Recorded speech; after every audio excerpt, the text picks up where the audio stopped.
تحسبن الذين يفرحون بما أتوا ويحبون أن يحمدوا بما لم يفعلوا فلا تحسبنهم بمفازة من العذاب ولهم عذاب أليم ولله ملك السماوات والأرض والله على كل شيء قدير إن في خلق السماوات والأرض واختلاف الليل والنهار لآيات لأولي الألباب الذين يذكرون الله قياما وقعودا وعلى جنوبهم ويتفكرون في خلق السماوات والأرض ربنا ما خلقت هذا باطلا سبحانك فقنا عذاب النار ربنا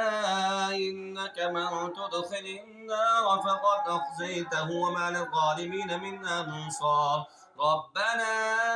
إننا سمعنا مناديا ينادي للإيمان أن آمنوا بربكم فآمنا ربنا فاغفر لنا ذنوبنا وكفر عنا سيئاتنا وتوفنا مع الأبرار ربنا وآتنا ما وعدتنا على رسلك ولا تخزنا يوم القيامة إنك لا تخلف الميعاد فاستجاب لهم ربهم أني لا أضيع عمل عامل منكم من ذكر أو أنثى بعضكم من بعض فالذين هاجروا وأخرجوا من ديارهم وأوذوا في سبيلي وقاتلوا وقتلوا لأكفرن عنهم سيئاتهم ولأدخلنهم جنات تجري من تحتها الأنهار ثوابا من عند الله والله عنده حسن الثواب لا يغرنك تقلب الذين كفروا في البلاد متاع قليل ثم مأواهم جهنم وبئس المهاد لكن الذين اتقوا ربهم لهم جنات تجري من تحتها الأنهار خالدين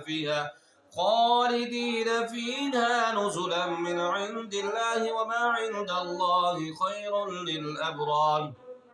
وإن من أهل الكتاب لمن يؤمن بالله وما أنزل إليكم وما أنزل إليهم خاشعين لله لا يشترون بآيات الله ثمنا قليلا أولئك لهم أجرهم عند ربهم إن الله سريع الحساب يا أيها الذين آمنوا اصبروا وصابروا ورابطوا واتقوا الله لعلكم تفلحون بسم الله الرحمن الرحيم يا أيها الناس اتقوا ربكم الذي خلقكم من نفس واحدة وخلق منها زوجها وبث منهما رجالا كثيرا ونساء واتقوا الله الذي تساءلون به والأرحام إن الله كان عليكم رقيبا